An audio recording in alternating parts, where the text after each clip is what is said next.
व्यंग लेखन का शीर्षक है यूनिक राजा।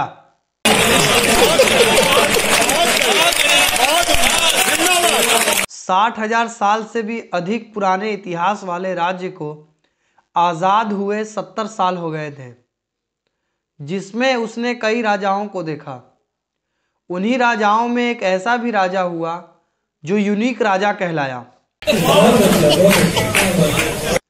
राजा को यूनिक राजा इसलिए कहते थे क्योंकि वह झूठ भी इतने ईमानदारी से बोलता था कि प्रजा समझ जाती थी कि हमारा यूनिक राजा झूठ भी यूनिक ही बोल रहा है।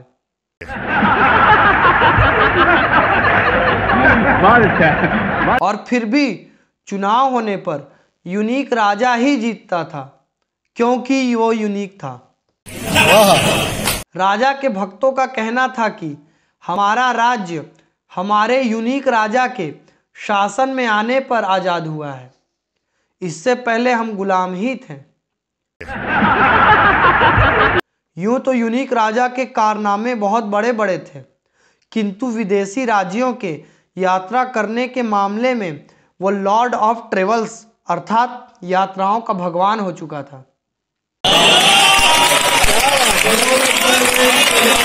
भक्तों ने तो ये इरादा किया है कि यूनिक राजा के मरने के बाद उनका मंदिर बनवाएं, जहां हर यात्री यात्रा करने से पहले उनके दर्शन अवश्य करेगा। यूनिक राजा इसलिए भी यूनिक था कि वो इस राज्य के लोकतांत्रिक इतिहास का एक भी प्रेस कॉन्फ्रेंस न करने वाला इकलौता राजा था। मगर हाँ, उसके भक्तगण तथा राज्य के चाटुकार मीडिया बंधु उसका इंटरव्यू जरूर लिया करते थे, जिससे प्रेस कॉन्फ्रेंस की कमी पूरी हो जाती थी।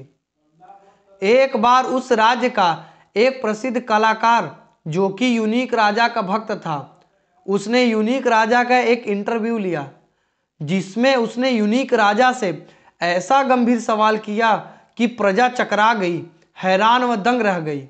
सवाल ही कुछ ऐसा था, शायद वह सवाल आप भी सुनेंगे तो सांसें रुक जाएंगी आपकी।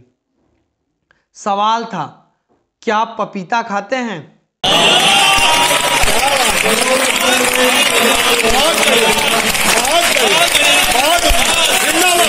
यह सवाल तो कुछ भी नहीं, इससे ज्यादा भारी, गंभीर, कठिन सवाल तो राजा से मीडिया के एंकर करते हैं।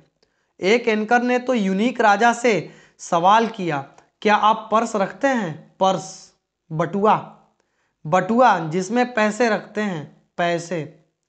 शायद सवाल यूनिक राजा के ईमानदारी, मितव्ययिता, कम खर्च के गुणों के विज्ञापन हेतु किया गया था, और यूनिक राजा ने जवाब भी वही दिया, नहीं, मेरे पास उतने पैसे नहीं हैं और न थे कि मैं पर्स रखूं।